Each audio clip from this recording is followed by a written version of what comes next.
So my name is Theresa Barkley, and I have been sober since May 21st, 2007. So it's 13 going on 14 years. I describe it as the abyss, the depths of hell. Scale to 1 to 10 of how bad addiction was. I would probably say a 10 being the worst, without question. So I put myself in so many dangerous situations all the time when I was getting loaded that my life expectancy was surprising that I survived. I didn't expect to live past 30. I'm surprised that I'm here at this age, actually. I'm grateful that I am, but I've been stabbed, I've been shot at, I've been gang rapes. I don't know how many details we want to go here, but in really dangerous, scary situations. That I describe it as like being a feral animal, right? At the depths of the worst you could possibly be, at the depths of hell, living like an animal and having no way out. I used to call people that got up on Tuesday morning and walked to the bus stop with their coffees and their briefcases. Those were the Tuesday morning people. Those are the people that got up and had a life, and they usually were on the other side of the street. And I was walking down from the nighttime into early morning and being out in the street all night and looking at those people thinking, I will never be like that. That is so far away from me. That other side of the street is so far away from me that I'll never be able to be a Tuesday morning person. So, it was pretty dark.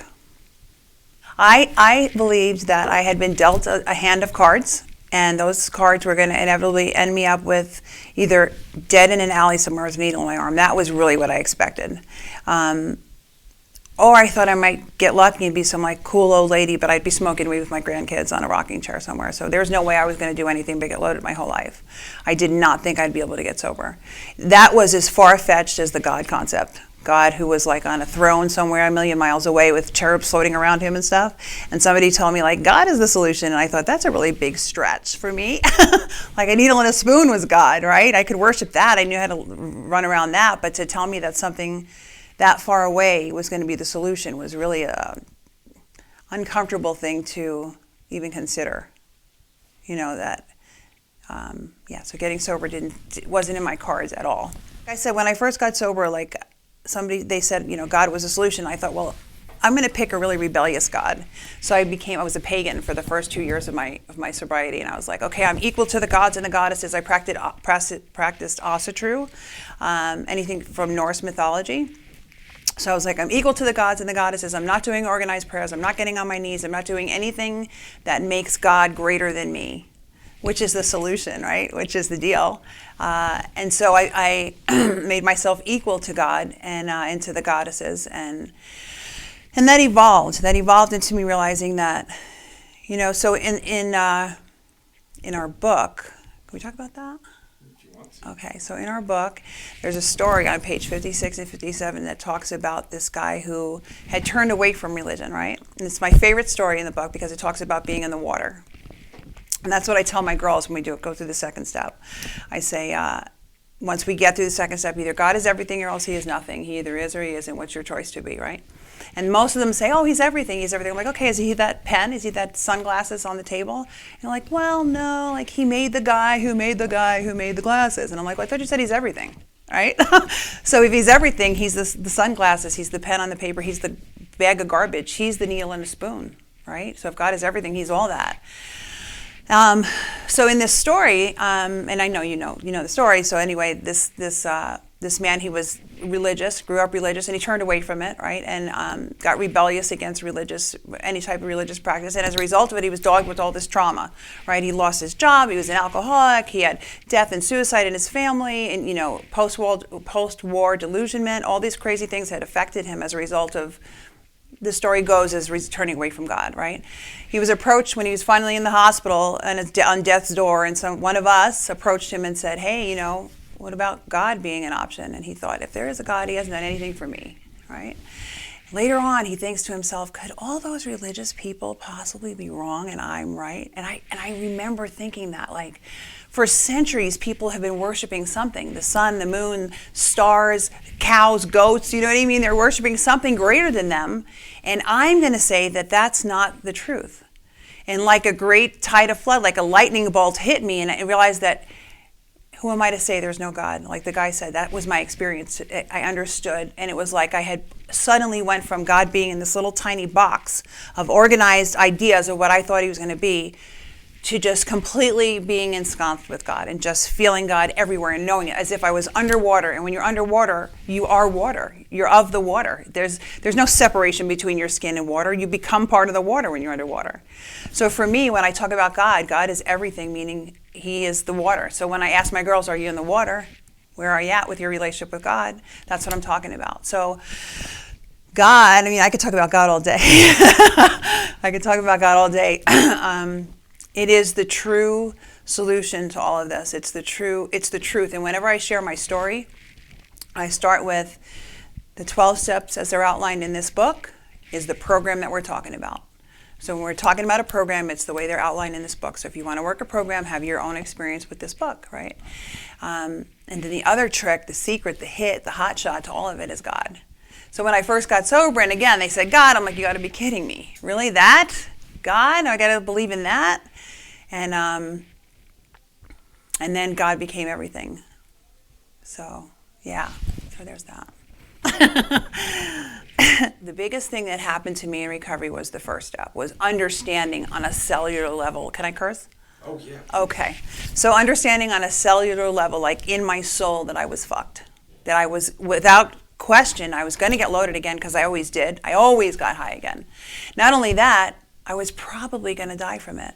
Because not only had I OD'd many times before and been in these situations that I talked about earlier where, you know, gang rapes and knives to my throat and these really dangerous, sick, twisted, animalistic situations that thank God for denial, right? Because our psyche is so precious, and if we didn't have denial in those times, we wouldn't have survived. I feel like I wouldn't have survived without the denial that I had to be in to be able to survive the things that I saw day in and day out that I put myself in the position to be at mercy of, right? But in recovery, I didn't know anything about the first step until I had a sponsor who explained it to me and had helped me see my own experience with the first step and looked at my own life. And when I looked at my own life, I always got high again. It wasn't like if I was going to get high again, it was when I was going to get high again. Even I had been clean in another 12-step program for 9 years. In another program, and I can say that, okay? I'm trying to be careful of that. So for about 9 years, I was in this other program, and they didn't talk about God. I mean, they talked about God, but they pushed service more is what I perceived from it. So I had believed that I had accomplished something. I had accomplished all these years sober. I did this, right? And after 9 years of being in that program, I relapsed, and it just woke up the monster again. And so I call my disease the monster. It's an entity that makes me become a soldier for it. I do whatever it tells me to do. It wakes me up first thing in the morning. I walk across town in broken flip-flops. I got whatever I got to do to get more. The phenomenon of craving is so powerful. I have no mercy on old ladies, puppies, my grandmother, my mother. I have no mercy on anything. I just have to have more. But I'm sorry, I'm off track here, but the turning point for me was literally when I understood the first step, and it scared the shit out of me. It scared the shit out of me because I really knew, like doctors had threatened me with hepatitis. And like I said, I've been in these crazy situations. I was in prison for 5 years, all the years that I was in there and surviving in that situation. I knew that the threat of dying was not something that was going to keep me sober. Right? But then when I finally realized that I was really going to die, like I was going to die from this, when I understood that fully is when it turned around for me. And then I was so desperate, like the book talks about the desperation of a drowning man. I was willing to go to any lengths. Whatever, you want me to write down my deep, dark secrets and tell them to somebody, I'll scream them from a rooftop. You want me to make amends and make things right? You want me to believe in God? I'll do whatever you want me to do. I just don't want to die. I just don't want to die. Like I understood myself. Nobody threatened me with it. I understood on myself that I was going to die from it. So that was the turning point for me, the first step. What's life like now? So life now, So I remember the first time that I had my own bathroom. That was my apartment, and I had purple candles and matching towels in my bathroom.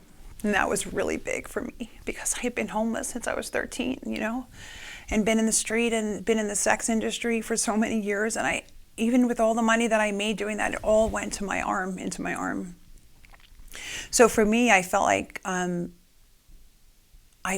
was a person. I was a Tuesday morning person, So life now for me is, I have nothing but gratitude. I just live in gratitude, even for things that are uncomfortable, things that scare me, things that don't make sense, because God is so on top of this.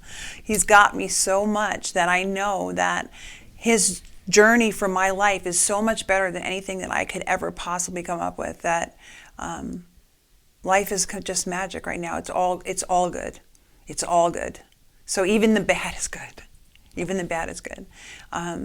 I'm married to somebody that I'm loyal to, right, and who loves me to death. I mean, I'm married, so it's it's not perfect, but he's like my best friend, and he has my back like no other has ever had. Even those people that I thought when I was getting high that just we would die for each other. You're my brother, you're my sister, I'll take a bullet for you, blah blah blah, right?